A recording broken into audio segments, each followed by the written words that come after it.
Kali ini kita akan belajar tentang aturan perkalian dan aturan penjumlahan. Yang pertama, terdapat 4 jalan berbeda dari kota A ke kota P dan 2 jalan berbeda dari kota P ke kota B. Tentukan banyak cara jika seseorang dapat menggunakan jalan untuk berangkat dari A ke B melalui P. Ingat, kalau misalkan aturan perkalian itu berarti kita menghitung banyaknya ya. Misalkan seperti ini digambarkan. A, ini kan ada berapa jalan dari kota P? Di sini kan ada 4 jalan. 1, 2, 3, 4. Ini ke kota P. Yang ini ya. Terus dan 2 jalan berbeda dari kota P ke kota B. Berarti di sini 1, di sini 2. Ini ke kota B. Yang ditanyakan jarak A ke B melalui P. Berarti kan jarak A ke B melalui P. Kita cek. Di sini ada berapa jalan? 4 kan? Di sini 4, di sini 2. Kita memakai aturan perkalian berarti 4 kali 2 8. Jadi jawabannya adalah 8 jalan. Yang kedua, diadakan pemilihan ketua kelas dan sekretaris. Ada 3 calon untuk ketua kelas. Berarti di sini ketua kelas ya. Ketua kelasnya 3 calon. Sekretarisnya ada 5 calon. 5 calon untuk sekretaris. Di sini sekretarisnya 5 calon. Yang ditanyakan berapa banyak pasangan calon ketua kelas dan sekretaris yang mungkin terpilih ya.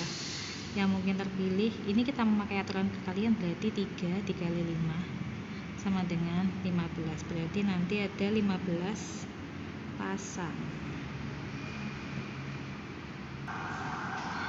Yang ketiga, suatu keping uang logam dilemparkan 2 kali. Berapa banyak kemungkinan hasil percobaan tersebut? Kalau namanya uang logam itu kan berarti ada namanya sisi angka sama sisi gambar. Nah, seperti ini. Kalau misalkan di sini kita lemparkan 2 kali. Nah, kalau misalkan uang logam dilemparkan sekali kan kemungkinannya hanya 2. Kalau enggak angka ya gambar. Kalau 2 kali berarti ini pelemparan yang kedua. Angka gambar. Nah, kan seperti ini. Nah, ini dikasih keterangan ya. Yang ini itu pelemparan 1 kali. Yang ini adalah pelemparan 2 kali. Kalau misalkan di sini ditanyakan kemungkinan hasil percobaan tersebut, berarti di sini kan kemungkinannya AA, habis itu AG. Di sini adalah GA, gambar angka. Yang keempat adalah GG. Kita cek di sini ada berapa? 1, 2, 3, 4. Berarti kemungkinan percobaannya ada 4. Nomor 4. Tersedia angka-angka 2, 3, 4, 5. Terdiri dari 3 angka. Tentukan banyaknya bilangan jika yang pertama tiap angka boleh berulang, yang kedua tiap angka tidak boleh berulang. Yang kita cek pertama kali di sini kata kuncinya yaitu ada 3 angka. Kalau di sini ada 3 angka berarti kita harus membuat kolom sebanyak 3. Ini ya. 1, 2, 3. Nah, ini namanya adalah aturan pengisian tempat. Jadi di sini kita itu menghitung banyaknya tempat yang bisa diisi di 3 angka ini. Kalau misalkan di sini tiap angka boleh berulang, kita cek angkanya ada berapa saja. Di sini kan angkanya 2, 3, 4, 5. Nah, berarti di sini kan bisa diisi 2, 3, 4 dan 5. 1, 2, 3, 4 di sini ada berarti ada 4 angka. Ini kan boleh diisi. Terus yang kedua berarti karena boleh berulang berarti ini kita juga bisa mengisi 4. 4 ini terdiri dari angka 2 boleh, 3, 4 atau 5. Ya kan? Yang ini juga bisa 4. 4 ini dari mana?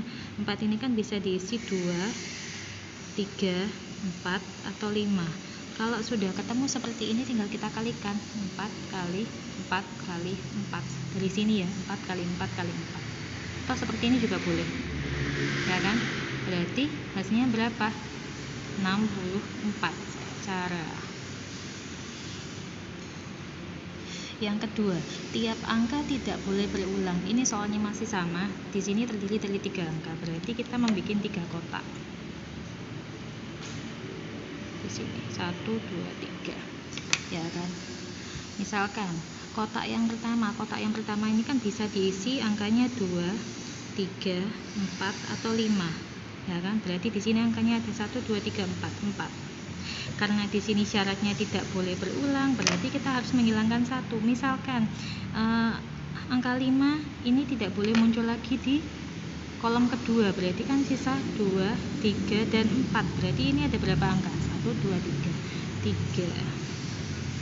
Terus kolom yang ketiga, kita angkanya tidak boleh berulang. Misalkan kita menghilangkan 4 di sini. Berarti tinggal angka 2 dan 3. Ini ada angka berapa nih? 2. Berarti kalikan ya. 4 kali 3 kali 2 sama dengan 24 cara. Nomor 5, banyaknya bilangan genap yang lebih dari 5.000 yang dibentuk dari angka 3, 4, 5, 6, 7 tanpa ada angka berulang. Kita cek kuncinya, tanpa ada pengulangan angka ya. Nah, lebih dari 5.000, ini juga kata kuncinya. Kalau lebih dari 5.000 berarti otomatis di sini kan ribuan berarti di sini kita cek kotaknya ada berapa? 1, 2, 3, 4. Kita buat kotak 4 di sini. Ini logikanya kan, ini satuan, ini puluhan, ini ratusan, ini ribuan. Ini kan mencapai 5.000 kan. Nah, kita cek kata kuncinya di sini adalah tidak boleh ada angka berulang dan lebih dari 5.000. Kalau lebih dari 5.000 berarti kata kuncinya kan di ribuan. Ini kan. Di sini harus lebih dari 5.000, ya kan?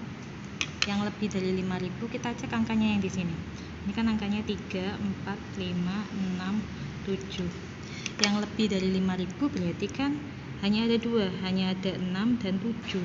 Berarti di sini kan 6 dan 7. Ya kan? Berarti di sini ada berapa angka nih? 2. Sudah. Sekarang kata kunci kedua di ratusan, tidak boleh ada angka yang berulang. Misalkan angka 6 kita coret, kita masukkan di sini angka 6, berarti tinggal sisa berapa angka?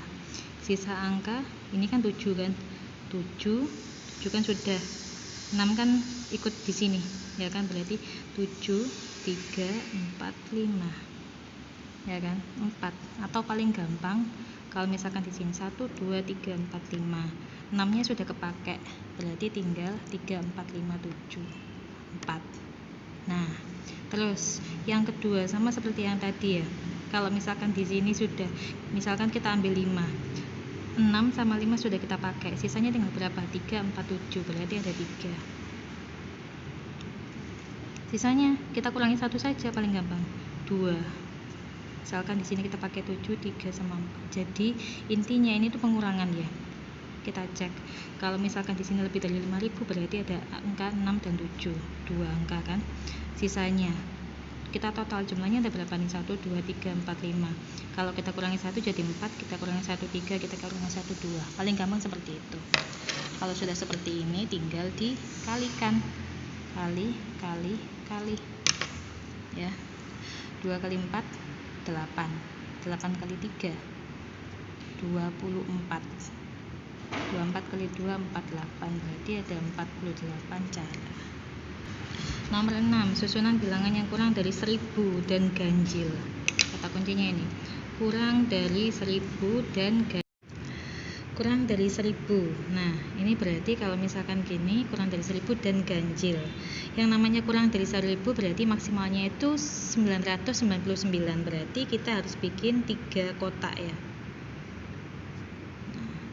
Anggap saja di sini adalah satuan, ini puluhan, ini ratusan.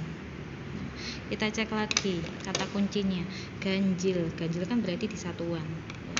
Kalau misalkan ganjil di sini, berarti di sini kan angkanya berapa di sini? 1 kan? 1, 3, 5, 7. Ini kan 1, 3, 5, 7. Berarti di sini total angkanya ada berapa? 4 kan? Terus yang kedua, tidak ada angka berulang, tidak ada angka berulang kan di sini. Karena tidak ada angka berulang berarti otomatis kita kurangi 1 ya dari banyaknya angka. 1 2 3 4 5 6 7, berarti di sini 6, di sini 5. Tinggal kita kalikan. 5 kali 6 30, kali 4 120 cara. Oke, selamat pagi, Tuhan memberkati.